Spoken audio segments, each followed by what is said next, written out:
Balikan natin yung kaniyang punto. Pero grabe, mabsat mo mukhang matutuluyan yung tatlong senador na yan. Matutuluyan. O, short lang tayo, short. Balikan natin itong mas maiksi. Pagbantay ni Defensor sa gobyerno dahil sa mining, hindi yan. Meron yung mas maiksi ako nakita kanina eh. Dito to. Balikan natin to. Si Jinggoy. Here we go.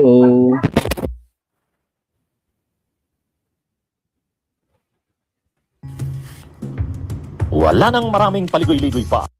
Diretso sa punto na. Maiksi lang ang komentaryo, pero diretso sa punto.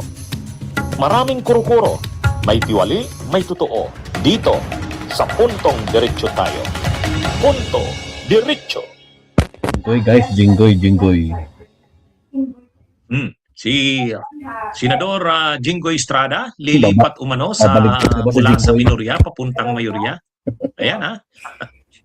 Mayroong mga kakalat na balita na isa sa mga senador na posibleng lumipat sa mayorya, itong si Jinggoy Estrada. Di umano, mga kabunyog, mga kababayan. Unity. Si Senate President Soto mismo ang nagsabi na mayroong dalawa umanong mga senador ang posibleng lumipat sa mayorya. Ayon kay Senate President Soto. Ito ay nung kasagsagan ito, nung nabigong kudeta laban kay Soto. Kaya sabi ni Senate President Soto, huwag kayong mag-alala, wala silang numbers. Kaya ako nga, sabi niya, alam ko may dalawang lilipat galing sa mayorya, galing sa minorya, papuntang mayorya. I heard that. I was told. Yes. The other day, yung walang mapag-usapan yung mga, kasi just they were merely talks. So ganda, sinabi niya hindi siya interesado. Oo naman, so, ang buong majority namin very solid. As a matter of fact, mga dalawa sa mga hindi namin kasama dati, baka mapasama ko. Hindi niya sinabi, hindi niya pinangalanan, pero isa nga doon sa nakikita na di umano'y posibleng lumipat ay itong si Jinggoy. Anong mga indications nito? Unang-una, doon sa paglilipat doon sa pagpapalit ng liderato ng Senado, hindi masyadong aktibo si Jinggoy Estrada. Hindi masyadong nagpapakita o nagsasalita.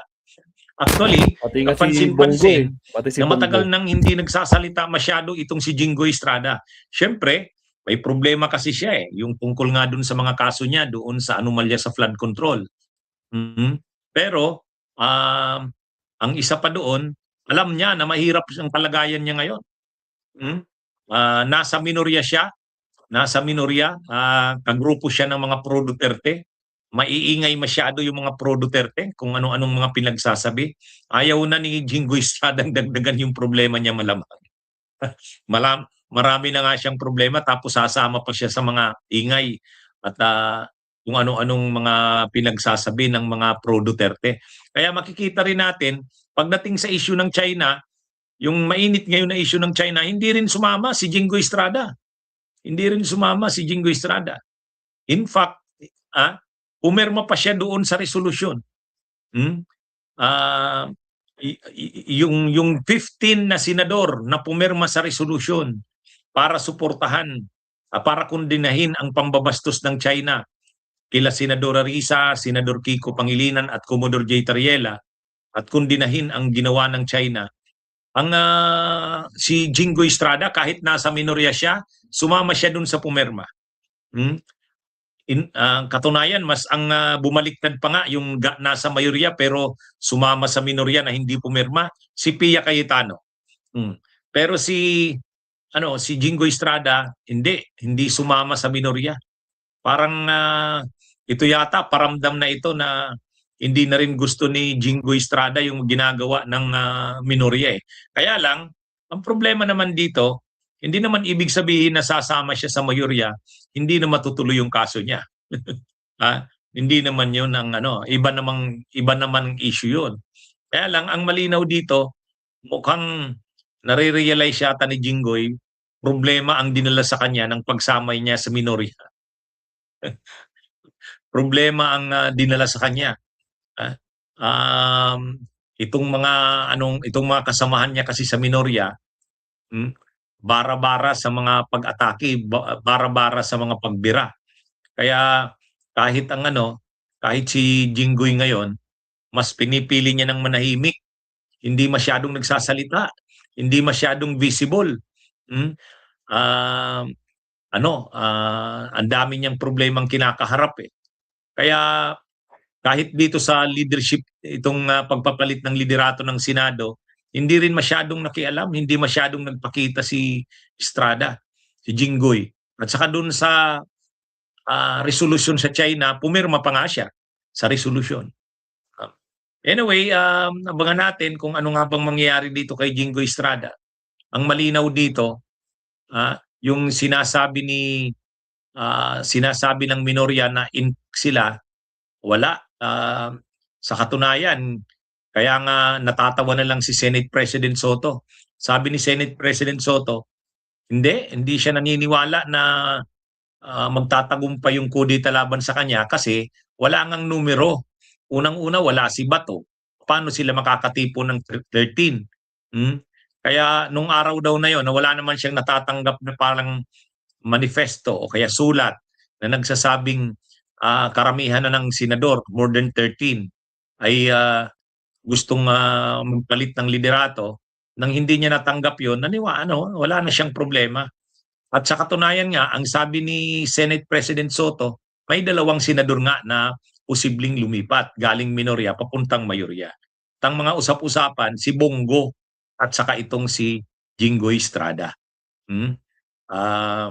Abangan natin mga kabunyugmang kababayan kung ano ngang mangyayari sa minorya. Kahit ngayon yung debate ngayon sa tungkol sa issue sa China, ang maingay na talagang si Cayetano at saka si Marcoleta eh.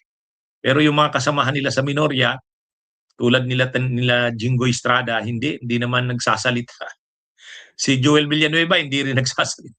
Si Chis Escudero hindi rin nagsasalita. Siguro iniisip nila Chis Escudero, Villanueva saka Jinggoy Estrada bago nila problemahin ng China na yan. Bago nila problemahin yung issue sa China, tungkol na muna sa problema nila. Ang dami nilang posible na silang makulong at posible na silang makasuhan at makulong eh. Yun ang mas malaking lang problema. Bago nila problemahin ang China, problema na muna ng mga sarili nila. Kaya ngayon talagang problemado ang minorya. Kaya kahit yung mga kasama dito, nag-iisip ng tumalo ng bakod. Nag-iisip ng tumalo ng bakod. At isa nga sa nakikita, itong si Jinggoy Estrada. Bunyog, halika